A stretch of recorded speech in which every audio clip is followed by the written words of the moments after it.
Solution start करने जा रहे हैं इसका। तो आप लोग बताते भी रहना क्या आंसर क्या होना चाहिए और फिर मैं बता दूंगा आंसर एक्चुअल में है क्या। ठीक है, पहला क्वेश्चन था ये।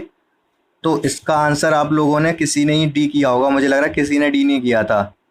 बोल क्या रहा है, when beta particle is emitted the atomic number of daughter element is 1 unit more as compare to that of parent element. ठीक है, ये तो पता है आपको। जब बीटा पार्टिकल निकलता है तो होता क्या है बेसिकली, जैसे अगर कोई एलिमेंट z है, यहाँ पर 92 लिखा है और यहाँ पर 239 लिखा है, तो बीटा पार्टिकल निकलने पे क्या होता है, ये 93 हो जाता है। ठीक है, और ये 239 ही रहता है। अच्छा, अब मुझे आप ये बताओ, ऐसा अगर हो रहा है तो बेसिकली यहाँ पर हो क्या रहा है, 92 से 93 हो गया, तो इसका क्या मतलब है, क्या समझ रहे हो आप? अल्फा बीटा इसमें न्यूट्रॉन प्रोटॉन और इलेक्ट्रॉन में क्या डिफरेंस आया है, किस पे क्या डिफरेंस आया है? प्रोटॉन, क्या प्रोटॉन, एक प्रोटॉन बढ़ गया, चलो ठीक है, यहाँ पे एक प्रोटॉन बढ़ गया, इंक्रीज हो गया, ये लिख दिया मैंने, आपकी बात मान ली।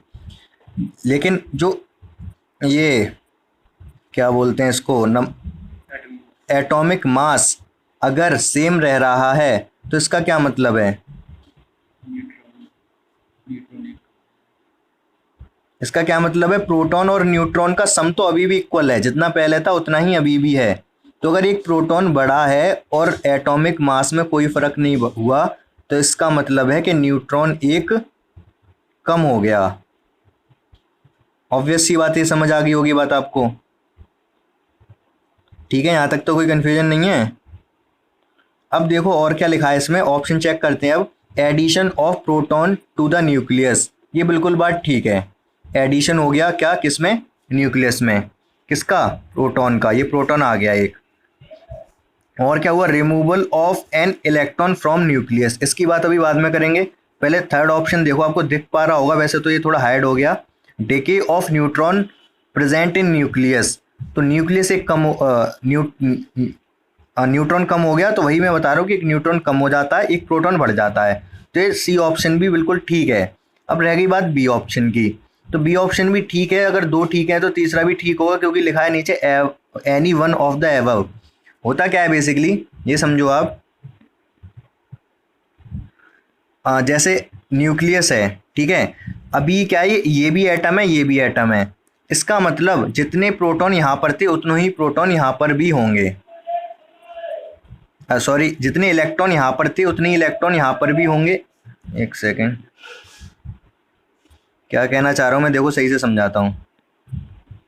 देखो यहाँ पर प्रोटॉन्स का नंबर देख रहे हैं हम, यहाँ पर प्रोटॉन है 92, यहाँ पर प्रोटॉन है 93। ठीक है, तो इलेक्ट्रॉन पूछूं मैं, इसमें इलेक्ट्रॉन कितने होंगे, इलेक्ट्रॉन बताओ, बोलो। 92 इलेक्ट्रॉन होंगे, क्योंकि ये क्या है, एटम है, एटम पे कोई चार्ज नहीं होता। अगर सेकंड वाले में 93 प्रोटॉन हैं तो इसमें इलेक्ट्रॉन कितने होंगे, 93 इलेक्ट्रॉन होंगे यहाँ पर भी।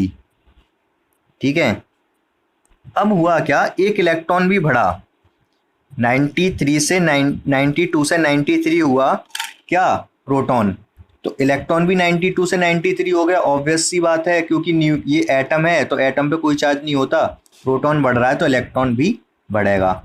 लेकिन यहाँ पर ये क्यों बोल रहा है ये ऑप्शन में कि removal of an electron from the nucleus, इसका क्या मतलब है, गोविंद जल्दी से बताओ। अब देखो बेसिकली होता क्या है, वो मैं पूरा एक्सप्लेन करता हूँ। जब ये बीटा पार्टिकल एमिट होता है तो होता क्या है न्यूक्लियस के अंदर, तो आप ये सोच रहे होगे कि removal of electron from nucleus, ये क्या कहना चाह रहा है, यही समझते हैं अभी हम। तो हो कहता है क्या है, ये न्यूक्लियस है, ठीक है, अब इसके चारों तरफ कुछ इलेक्ट्रॉन चक्कर लगा रहे होंगे। ठीक है, न्यूक्लियस बहुत ज़्यादा बड़ा बना है, क्योंकि इसमें इलेक्ट्रॉन प्रोटॉन न्यूट्रॉन दिखाने पड़ेंगे। तो है क्या यहाँ पर, इस न्यूक्लियस के अंदर प्रोटॉन्स हैं और न्यूट्रॉन्स हैं। ठीक है, बहुत सारे हैं, जितने भी हैं बहुत सारे, मतलब जैसे 92 अभी लिया था तो 92 होंगे। अब ये न्यूक्लियस के अंदर होता क्या है, न्यूक्लियस के अंदर की कहानी बता रहा हूँ। एक न्यूट्रॉन ब्रेक होता है, किन दो में? एक प्रोटॉन में और एक इलेक्ट्रॉन में। आई बात समझ? अब ये प्रोटॉन तो न्यूक्लियस के अंदर ही रहता है, हमको पता है न्यूक्लियस के अंदर ही रहेगा, लेकिन ये जो इलेक्ट्रॉन नया नया जनरेट हुआ है ये न्यूक्लियस के अंदर थोड़े ना रहता है, ये यहाँ से निकल के बाहर सेल में आ जाएगा। ठीक है, ये यहाँ से निकलेगा इलेक्ट्रॉन और यहाँ पर आके चक्कर लगाने लगेगा। तो removal of electron from nucleus, ये ठीक लिखा है, न्यूक्लियस से इलेक्ट्रॉन निकला है। ठीक है, और न्यूक्लियस में क्या हुआ है? एक न्यूट्रॉन कम हुआ है और प्रोटॉन बढ़ा है, क्योंकि न्यूट्रॉन चला गया, डिके हो गया, और प्रोटॉन आ गया और न्यूक्लियस से इलेक्ट्रॉन का डिके हो गया। ये बात अब समझ आ गई होगी आप लोगों को अच्छे से। ऑप्शन डी है, आप किसी ने डी नहीं लगाया था इसका।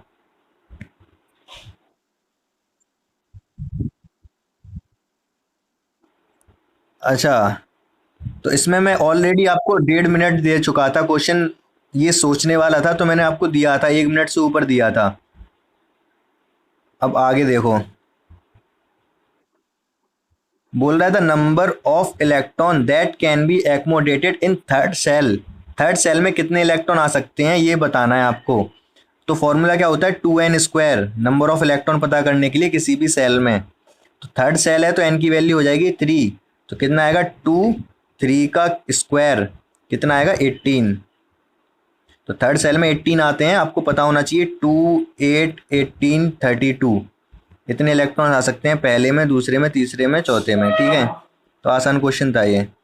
नेक्स्ट देखो अब,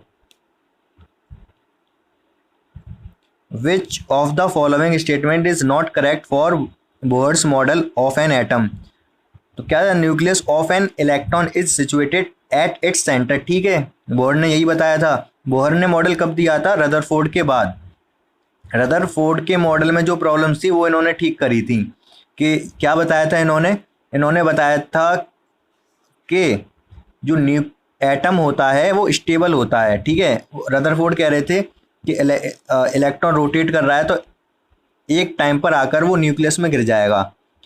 तो इन्होंने बताया नहीं, ऐसा नहीं होता है, और आगे एक्सप्लेन किया था कि इलेक्ट्रॉन कुछ पर्टिकुलर सेल में चक्कर लगाता है और उन सेल में उसकी एनर्जी चेंज नहीं होती, वही एनर्जी रहती है।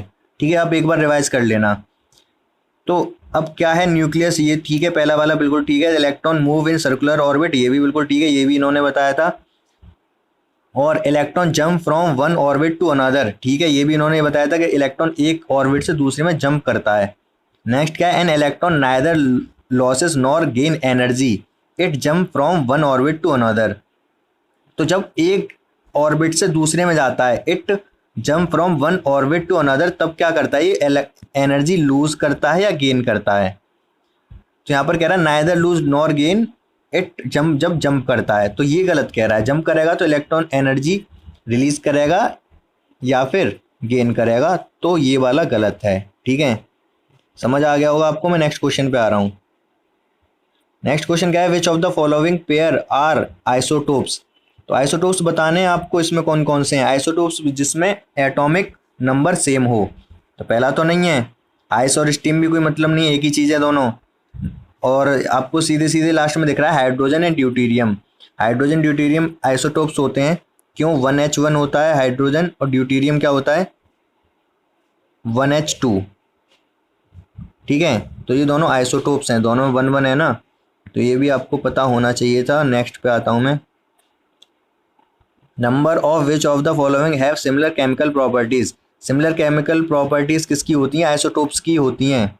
ठीक है, isotopes, atomic number same, atomic number अगर सेम है तो पीरियोडिक टेबल में एक ही प्लेस पर तो आएंगे। कार्बन कार्बन होता है, जैसे कार्बन कहाँ पर होता है? सेकंड सेल में, सेकंड पीरियड में, कहाँ पर? 14th ग्रुप में।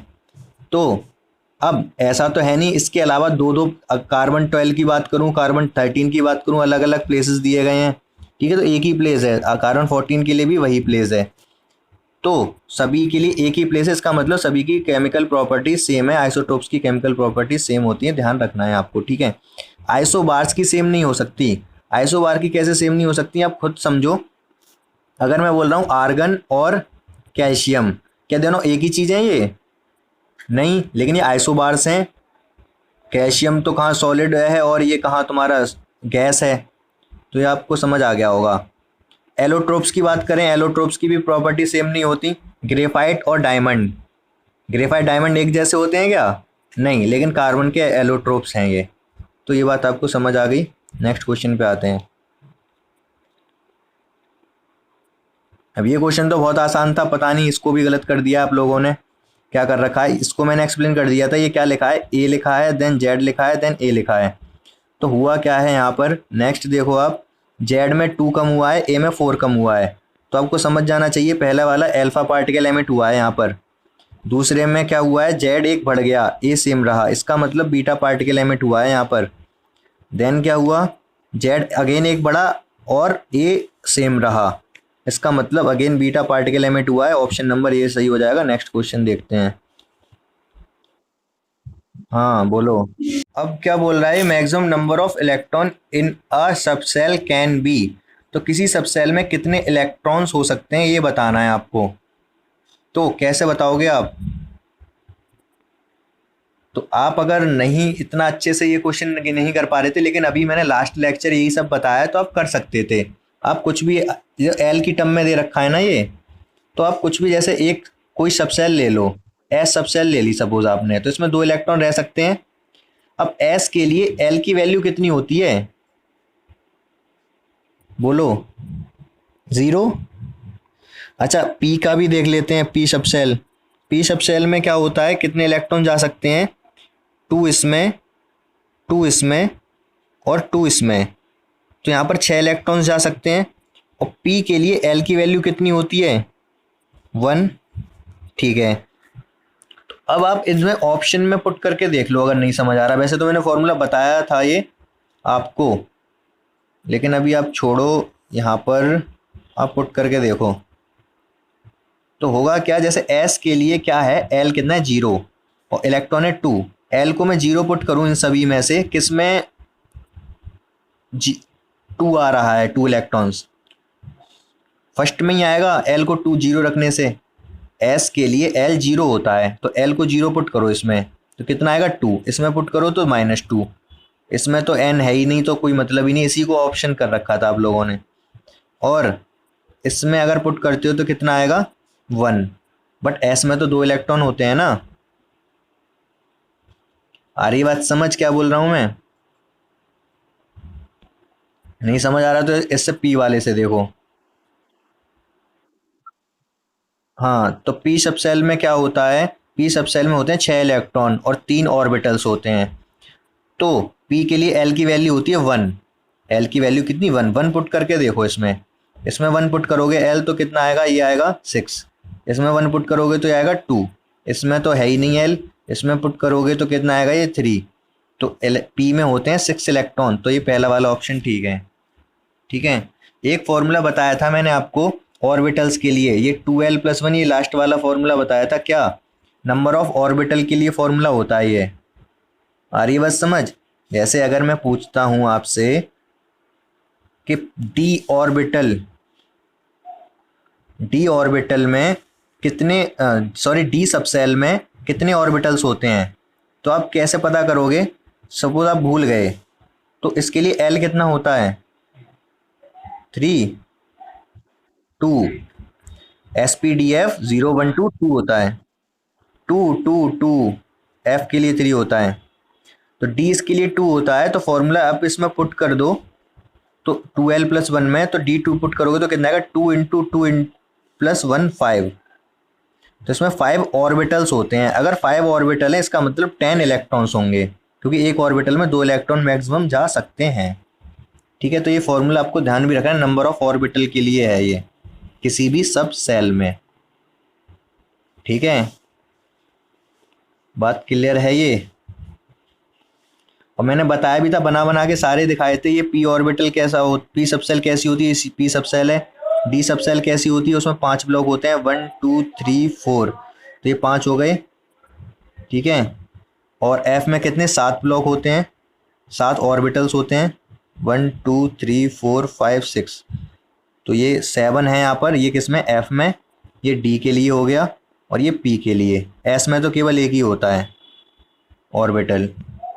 तो ये भी आपको क्लियर होगा। अब क्वेश्चन, नेक्स्ट क्वेश्चन है number of unpaired electron in an two plus. ये क्वेश्चन भी नहीं कर पाए हो आप लोग। आप पता है क्या कर रहे हो, जब टेस्ट में दे रहा हूँ तो आप लोग दिमाग नहीं लगा रहे, उल्टा सीधा आंसर कर रहे हो। आपको जिस क्वेश्चन में टाइम देता हूँ मैं, जितना ज़रूरत होता है, ठीक है, एग्ज़ाम में तो चलो आपको पूरा कंबाइंड टाइम मिलेगा, किसी क्वेश्चन पे ज़्यादा, किसी क्वेश्चन पे आप कम टाइम दे सकते हो वहाँ पर। तो वहाँ पर आप, ठीक है, जो क्वेश्चन छोटे छोटे उनको जल्दी करोगे, और जो थोड़े सोचने वाले हैं तो सोच के करोगे, हड़बड़ी नहीं मचानी है आपको, ठीक है। तो यहाँ पे देखो कितना आसान क्वेश्चन था, एन टू प्लस की बात कर रहा है ये। एन एन में कितने इलेक्ट्रॉन्स होते हैं, 7। टू प्लस मतलब 2 इलेक्ट्रॉन दे दिए इसने, कितने रह गए, 5। 5 को आपको फिल कराना था तो करा दो। ये हो गया। दो तो पहले एस सेल में चले पहली वाले, और इसमें एन 1 में चले जाएंगे, एन जब 1 है।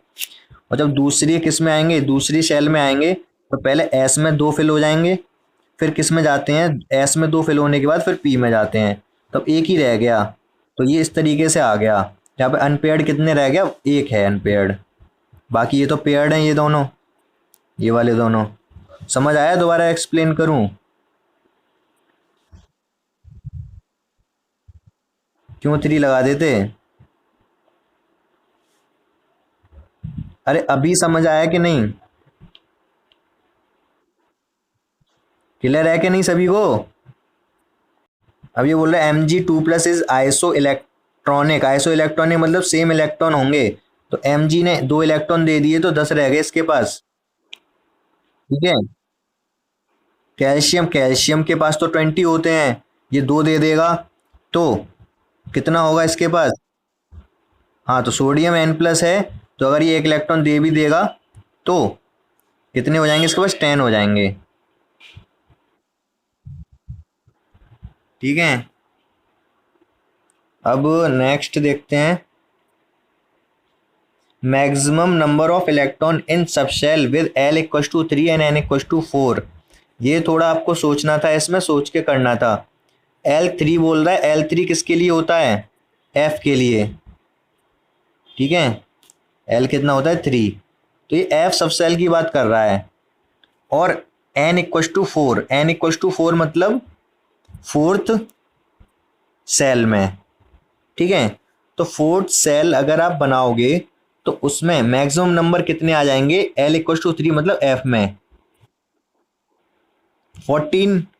ये तो अभी अभी हम डिस्कस कर रहे थे, F में कितने ऑर्बिटल्स होते हैं, 1 2 3 4 5 6 7 ऑर्बिटल्स होते हैं इसमें, 7 होते हैं, तो इलेक्ट्रॉन कितने, 14 आ जाएंगे, ठीक है।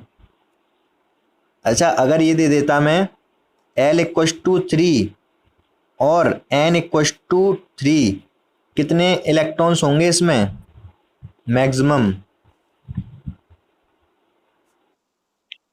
12।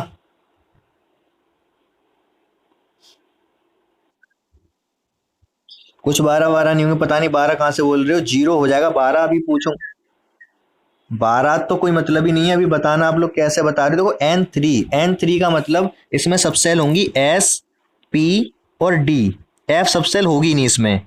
बताया है मैंने आपको कि N अगर 1 है, N अगर 2 है, N अगर 3 है, N अगर 4 है, तो इसमें सबसेल होती है केवल S, इसमें S और P होती है, इसमें S P और D भी होती है, इसमें S P D और F भी होती है। तो फोर्थ सेल में ही तो F होगा, थर्ड में तो होगा ही नहीं F, ठीक है। तो यहाँ पर L इक्वल टू 3, तो F में फोर्थ में ही आएगा, इसमें आएगा ही नहीं कोई इलेक्ट्रॉन। आ गया समझ, क्लियर है ये। तो इसका तो आर्गन है, आपको पता है, कार्बन के भी आइसोटोप्स होते हैं, हाइड्रोजन के भी 3 आइसोटोप्स होते हैं, क्लोरीन के भी 2 होते हैं। क्लोरीन का तो बेसिकली फॉर्मूला ही बनता है 35 और 37 से। तो ठीक है, ये तो अब आसान है। नेक्स्ट है number of electron in M subshell of potassium. Potassium की एम सबसेल, इसमें क्या पूछ रहा है, number of electron in M subshell of potassium. Potassium की एम सबसेल में पूछ रहा है। इसका आप इलेक्ट्रॉनिक, हाँ इसका आप इलेक्ट्रॉनिक कन्फिग्रेशन बनाओगे तो कैसे बनेगा? क्या? हाँ तो चलो टू, हाँ 2881, तो के एल एम एन, तो एम में कितने 8 होंगे, ठीक है। ये बात समझ आ गई? एम में पूछ रहा है 8 होंगे इसमें। तो विच आइसोटोप ऑफ हाइड्रोजन, ये पहला प्रोटियम है, प्रोटॉन और new neutron. Proton new neutron मतलब 1H1 की बात कर रहा है ये, ठीक है। एक प्रोटॉन है तो 1 होगा नीचे, और एक प्रोटॉन की वजह से ऊपर भी 1 हो जाएगा, और इसमें न्यूट्रॉन नहीं है कोई भी, तो उसको प्रोटियम बोलते हैं। देन 1H2 होता है, उसको ड्यूटीरियम बोलते हैं, और 1H3 होता है, इसको ट्राइटियम बोलते हैं, और ये ड्यूटीरियम हो गया, ठीक है। तो ये आपको पता होना चाहिए। नेक्स्ट देखो, how are subshell in atom labelled. बहुत आसान क्वेश्चन था ये तो, आपको पता है। SPDF तक तो चलो ठीक है, आपको पता है GB होता है, लेकिन ये आगे बहुत आगे के एलिमेंट के लिए होता है, इसलिए हम नहीं पढ़ते हैं इसको। लेकिन SPDF तो और किसी में है ही नहीं, इसी में था केवल में। और 14 electronic configuration of an atom having atomic number 20। के लिए कन्फिग्रेशन क्या होता है? 2882। कैल्शियम के जो दो इलेक्ट्रॉन हुए, कैल्शियम का पूछ रहा है, तो कैल्शियम के दो इलेक्ट्रॉन कहाँ जाते हैं? न्यू सेल में चले जाते हैं पहले ये, ठीक है। तो ये आपको पता रहेगा। अब नेक्स्ट देखो आप, विच ऑफ द फॉलोइंग, क्या?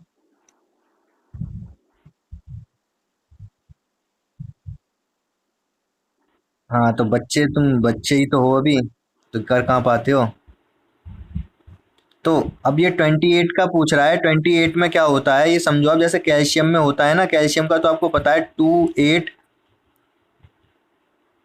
2882, ठीक है। इसी तरीके से तो रहता है ये।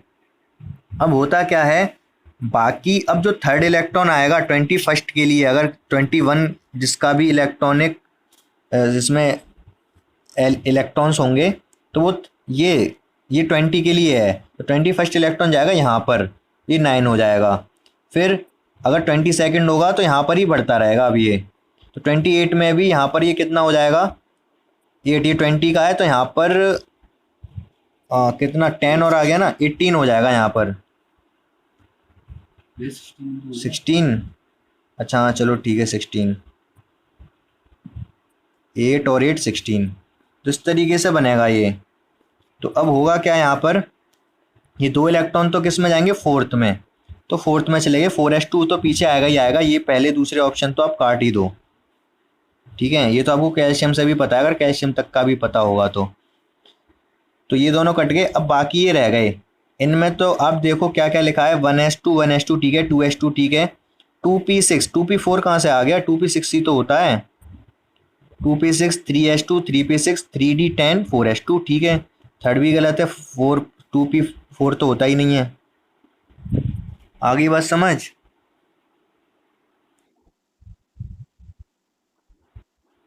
समझ नहीं आया? उसमें कह रहा है which of the following represent correct electron distribution in magnesium ion. Magnesium, magnesium ion पूछ रहा है वो। हाँ मैग्नीशियम क्या आयन क्या होता है, Mg2+। Mg2+, तो इसमें दो इलेक्ट्रॉन दे चुका है ये, तो होते कितने हैं इसमें 12, लेकिन दो दे दिए तो 2 8 10 रह जाएंगे। नेक्स्ट था number of balance electron in graphite atom. तो ग्रेफाइट एटम क्या, कार्बन का होता है एटम, ठीक है। तो कार्बन का एटम होता है, तो कार्बन में कितने इलेक्ट्रॉन होते हैं बैलेंस, 4, तो इसका भी आंसर 4 बी हो जाएगा। नेक्स्ट क्या था, there are 4 element PQRS having atomic number of 4 18 10 16, the element which can exhibit covalency as well as electrovalency। Covalency electrovalency जो शो करते हैं वो बेसिकली कौन, नॉन मेटल शो करते हैं। तो नॉन मेटल होते हैं, अगर जैसे मैंने क्लोरीन ले लिया, अगर मैं इसकी बॉन्डिंग कराऊंगा किसके साथ, मेटल के साथ, NaCl के साथ, तो ये क्या दिखाएगा, इलेक्ट्रोवैलेंसी होगी इसकी -1। ठीक है। लेकिन अगर मैं इसको किसके दिखाऊंगा, नॉन मेटल के साथ, नॉन मेटल के साथ कोई एग्जांपल बताओ क्लोरीन का। HCl, CCl4 ले लो, क्योंकि यहाँ से आपको ज़्यादा क्लियर बॉन्डिंग का होगा। तो CCl4 है, उसमें बॉन्डिंग कैसी होती है, कोवेलेंट बॉन्ड ही तो होते हैं, Cl Cl Cl Cl। इसको बोलते क्या है, टेट्रा क्लोरो, क्या, टेट्रा क्लोरो मीथेन, मीथेन ही तो है ये, CH4 हट से ही तो ये लगा है, CH4 होता है मीथेन, इसी के चारों हाइड्रोजन हटा दिया आपने तो Cl लग जाता है, CCl4। तो टेट्रा क्लोरो मीथेन है ये। अच्छा ये बताओ CHCl3 क्या है फिर, इसमें 3 हाइड्रोजन हटके 3 क्लोरीन लग गए, तो ये है क्लोरोफॉर्म। ठीक है, क्लोरोफॉर्म का फॉर्मूला है, ये भी ध्यान रखना है आपको, ये फॉर्मूले भी पूछे जा सकते हैं एग्जाम में। अच्छा चलो ठीक है, यहाँ पे आप बताओ नॉन मेटल है कौन सा, 4 नॉन मेटल है, इलेक्ट्रॉनिक नंबर अगर 4 है तो, नहीं, मेटल होगा ये। 18 इनर्ट गैस है, 288। ठीक है। 10, 10 क्या है, इनर्ट गैस है, ये नियॉन है, ये नियॉन है 10 वाला, ये आर्गन है 18 वाला। और 16 वाला क्या है, सल्फर, सल्फर होता है और नॉन मेटल है, यही कोवैलेंसी इलेक्ट्रोवैलेंसी दिखाएगा। ठीक है। हाँ तो सही होगा आपका फिर, आप चेक कर लेना कितने सही हैं आपके। देयर आर 2 आंसर्स मैंने दिए हैं, सारे जो वीडियो दिया है उसमें आंसर लिख के आ रहे हैं ना। हाँ तो ये आपको पता होगा आपने क्या लगाया है। हाँ तो चेक करना एक बारी, तो होंगे 8, देख लेना जितने भी सही हो। जेल, तो ठीक है, क्या कह रहा है, क्लोरीन 35 क्लोरीन 37 दोनों क्या है, आइसोटोप्स हैं क्लोरीन के। तो क्या हो सकता है, they have different chemical properties, नहीं, आइसोटोप्स हैं तो सेम केमिकल प्रॉपर्टीज होंगी। Their physical properties are same, isotopes की फिजिकल प्रॉपर्टी डिफरेंट होती हैं। ठीक है, तो ये भी गलत है। They have same number of proton, they have same number of proton, ठीक है, इसमें क्या प्रॉब्लम लग रही है आपको, ये आइसोटोप्स है ना, क्या होता है 17 क्लोरीन 35 और 17 क्लोरीन क्या 37। ठीक है। तो इसका क्या आइसोटोप से 17 17 है, तो आइसोटोप है तो प्रोटॉन तो सेम होंगे ना, ये प्रोटॉन्स ही तो होते हैं नीचे। ठीक है, तो थर्ड वाला ऑप्शन ठीक है।